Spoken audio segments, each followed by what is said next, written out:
By 3:15 p.m., the tropical heat has reached its absolute limit. The air is so thick with moisture, it feels more like water than gas. Our T-Rex has found the ultimate sanctuary, a deep, shaded canyon where a waterfall keeps the temperature 20 degrees cooler than the open plains. This isn't just a nap, it is a biological necessity. At this size, an animal can actually cook from the inside out if it cannot shed its metabolic heat. He stands in the mist, allowing the tiny droplets to settle on his scales and proto-feathers, using evaporative cooling to stabilize his core. The Cretaceous period is a true greenhouse world, with CO2 levels 5 times higher than the modern era. Plants grow at an explosive prehistoric rate. As he rests, a group of pterosaurs, nyctosaurs with their spectacular L-shaped crests, swoop down to drink from the pool.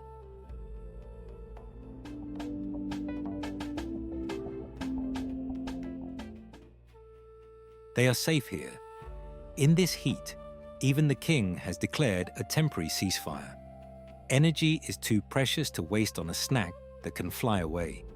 His heart, a massive 4-chambered organ the size of a prize-winning pumpkin, slows its beat to a steady, resting rhythm. But silence in the jungle is rarely absolute. From the canyon rim, a group of young, curious Acroraptors watches the sleeping giant. One raptor grows bold, descending the rocks to investigate the T-Rex's tail, which lies still in the moss like a fallen log. The T-Rex doesn't even wake. A small twitch of his tail is enough to send the interloper scurrying back to the safety of the heights. It is now 4:30 p.m. The sun begins its slow descent, and the siesta is coming to an end. The shadows are starting to play tricks on the eyes. The king opens his eyes. The pupils, once thin slits in the bright sun, are beginning to widen to take in the fading light.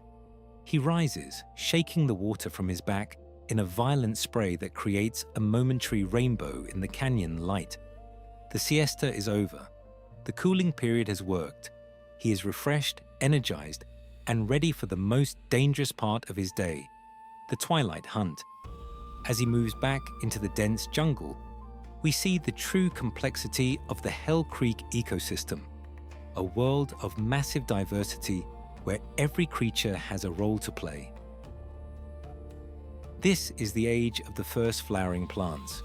Magnolias and laurels are beginning to compete with the ancient conifers, adding splashes of color to the sea of green.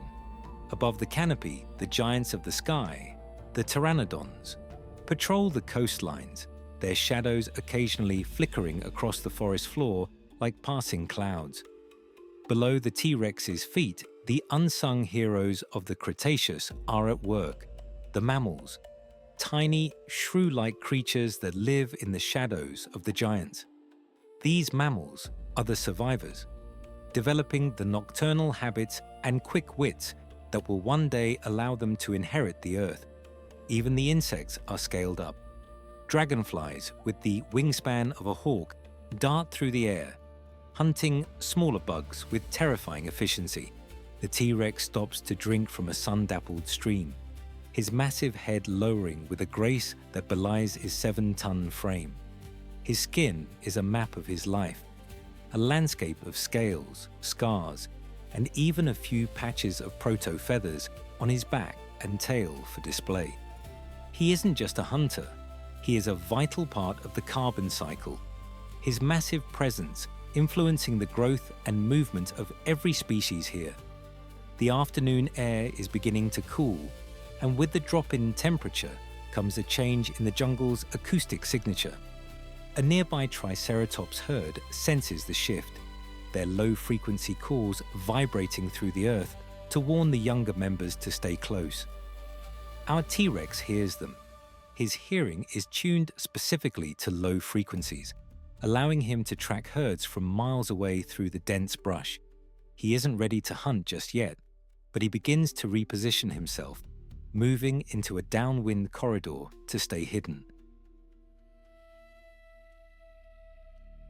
This is the patience of the lizard, a state of being where time seems to slow down as the predator waits for the perfect alignment of factors. The siesta has officially ended. The king is awake, he is cool, and he is very, very focused. By 5 p.m., the forest undergoes a psychological shift. The golden hour has arrived, but for the denizens of Hell Creek, this beauty is a warning. The T-Rex finds a high vantage point, a limestone shelf overlooking the river delta, where the evening herds congregate. His vision, already sharp, begins to transition into its nocturnal mode. Specialized cells in his retina amplify the fading light. Below him, a pair of Struthiomimus, the ostrich mimics, dart through the shallows, their nervous energy a constant reminder of the tension in the air. The king watches them, but his mind is elsewhere. He is listening for the deep frequency whir of the Anater titans, the massive duck-billed giants. His stomach, though largely full from the midday feast, is already signaling for more. At 7 tons, the T-Rex is a slave to his own mass. The descent is silent. For all his weight, the T-Rex walks on the tips of his toes, his soft footpads muffling the impact of his 3-ton footfalls. It is now 5:45 p.m. The first stars are appearing, not as pinpricks, but as bright lanterns in the clear, oxygen-rich atmosphere.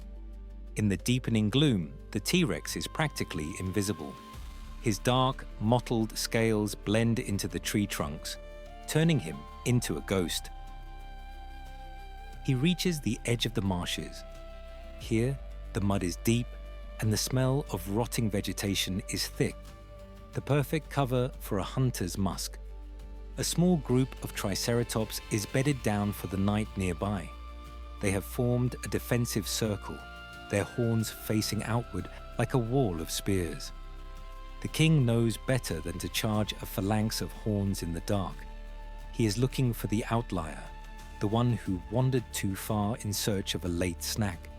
He waits for the wind to shift. If his scent reaches them now, the hunt is over before it begins. The sun finally disappears. The siesta has officially ended, and the Night King has claimed his throne. Coming up, the Night King's gamble.